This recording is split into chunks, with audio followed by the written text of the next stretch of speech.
ഇനി ഈ വീഡിയോയിൽ ഡിസ്കസ് ചെയ്യാൻ പോകുന്നത് എങ്ങനെയാണ് ഒരു പർച്ചേസ് റെസിപ്റ്റ് ക്രിയേറ്റ് ചെയ്യുക എന്നുള്ളത്. ഓക്കെ, ഇപ്പോൾ കറൻറ്റ്ലി നമ്മൾ ലാസ്റ്റ് വീഡിയോയിൽ ഒരു പർച്ചേസ് ഇൻവോയ്സ് എങ്ങനെ ക്രിയേറ്റ് ചെയ്യുക എന്നുള്ളത് നോക്കി.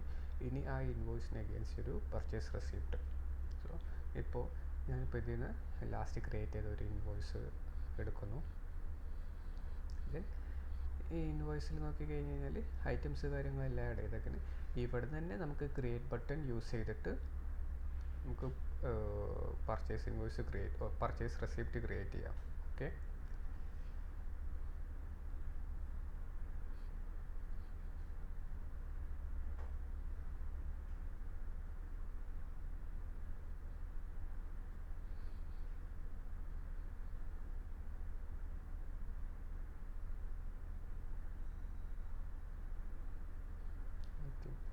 കണക്ഷൻസിൽ പോയാൽ ഓവർഡ്യൂ ആണ്. ഓക്കെ, ഞാനൊരു പുതിയൊരു പർച്ചേസ് ഇൻവോയ്സ് ക്രിയേറ്റ് ചെയ്യുന്നു.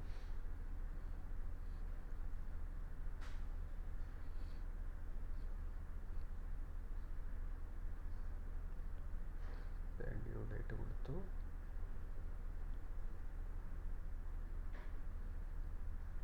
ഐറ്റം കൊടുത്തു.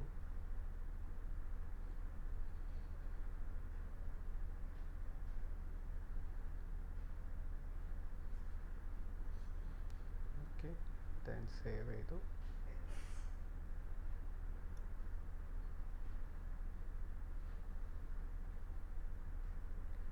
ജസ്റ്റ് ഡേറ്റ് മാറ്റാം. ഡ്യൂ ഡേറ്റ്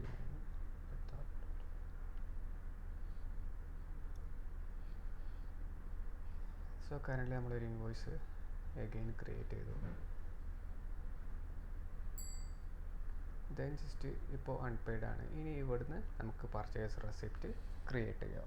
ഓക്കെ, സോ ഒന്നുകിൽ ഇൻവോയ്സിൻ്റെ ഏതാണ് ഇൻവോയ്സ് അതിൻ്റെ ഉള്ളിൽ കയറിയിട്ട് നമുക്ക് ക്രിയേറ്റ് ബട്ടൺ യൂസ് ചെയ്തിട്ട് പർച്ചേസ് റെസിപ്റ്റ് ക്രിയേറ്റ് ചെയ്യാം. ഇങ്ങനെ പോകുമ്പോൾ എപ്പോഴും പറയണ പോലെ തന്നെ പർച്ചേസ് ഇൻവോയ്സിൽ എന്തൊക്കെ ഫീൽഡുകൾ നമ്മൾ ഫില്ല് ചെയ്തിരിക്കണം അതെല്ലാം ആ റെസിപ്റ്റിൽ വരും. ഓക്കെ, ഇനി അതെല്ലാം മാനുവലിയാണ് സ്റ്റാൻഡ് അലോൺ ആയിട്ടുണ്ടെങ്കിൽ നമ്മൾ ഫസ്റ്റ് എപ്പോഴും സോഫ്റ്റ്വെയർ ഓപ്പൺ ചെയ്യുമ്പോൾ ഇങ്ങനെ ഹോം പേജ് ആവും. സോ നമ്മൾ ഇവിടുന്ന് പർച്ചേസ് റെസിപ്റ്റ് സെർച്ച് ചെയ്യും. ദെൻ നമ്മളിപ്പോൾ ആഡ് കൊടുക്കും. ദെൻ നമ്മൾ 1 by 1 ഓരോ സപ്ലയർ നെയിം, ഐറ്റംസ്, ടാക്സ് എല്ലാ കാര്യങ്ങളും മാനുവലി ഇങ്ങനെ ഫില്ല് ചെയ്യണം. ഇങ്ങനെയും ചെയ്യാം. അതല്ലാതെ തന്നെ നമുക്ക് ഇവിടെ ഗെറ്റ് ഐറ്റംസ് ഫ്രം എന്നുള്ളൊരു ഓപ്ഷൻ ഉണ്ട്. ഇത് നമ്മൾ ഓൾറെഡി ഒരു ഇൻവോയ്സ് അല്ലെങ്കിൽ ഒരു പർച്ചേസ് ഓർഡർ ക്രിയേറ്റ് ചെയ്തിട്ടുണ്ടെന്നുണ്ടെങ്കിൽ ആ ഡോക്യുമെൻറ്റിലുള്ള ഐറ്റംസ് ഡീറ്റെയിൽസ് നമുക്ക് ഫെച്ച് ചെയ്തെടുക്കാം. സോ നേരത്തെ ഞാനൊരു പർച്ചേസ് ഇൻവോയ്സ് ക്രിയേറ്റ് ചെയ്ത് കാണിച്ചു തന്നു.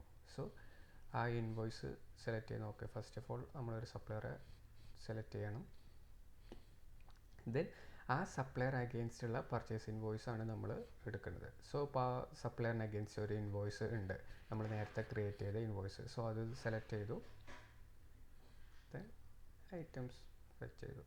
സോ ആ ഇൻവോയ്സിലുള്ള എല്ലാ ഡീറ്റെയിൽസും ഇവിടെ ഐറ്റംസ് കാര്യങ്ങൾ ഓട്ടോമാറ്റിക്കലി വരും. ഓക്കെ, ഇനി ഈ റെസിപ്റ്റിൽ നമുക്ക് ടാക്സ് ആഡ് ചെയ്യണം, അതേപോലെ തന്നെ എന്താണ് മറ്റുള്ള കാര്യങ്ങൾ ആഡ് ചെയ്യണമെന്നുണ്ടെങ്കിൽ അത് ഇവിടെ കൊടുക്കാം. അതേപോലെ ഡിസ്കൗണ്ട് കാര്യങ്ങൾ അങ്ങനെ എന്തുണ്ടെങ്കിലും കൊടുക്കാം.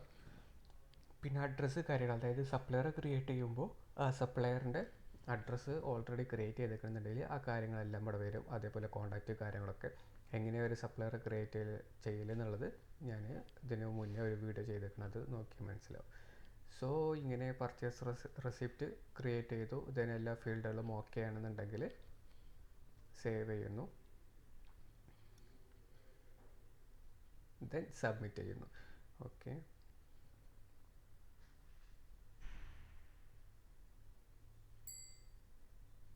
സബ്മിറ്റ് ചെയ്യുന്നു. സോ ആ പർച്ചേസ് റെസിപ്റ്റും കംപ്ലീറ്റഡ് ആയി. ഓക്കെ,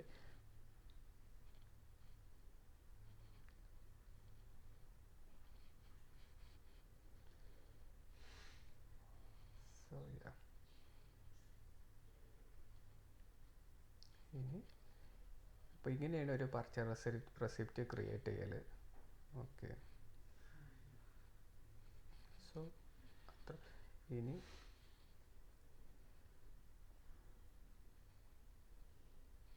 നമ്മൾ ആ പർച്ചേസ് ഇൻവോയ്സ് എടുത്ത് നോക്കിക്കഴിഞ്ഞാൽ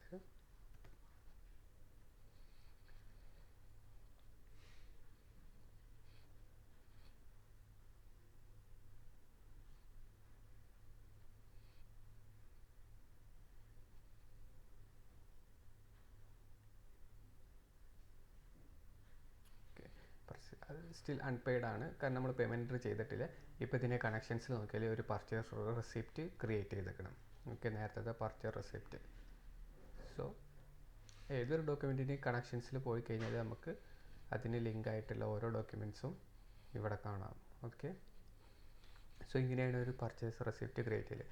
ഇനി നെക്സ്റ്റ് നമുക്ക് പേയ്മെൻറ്റും ചെയ്യാം, അതേപോലെ തന്നെ മറ്റുള്ള കാര്യങ്ങൾ. സോ ഇത്രയേ ഉള്ളൂ. Thank you.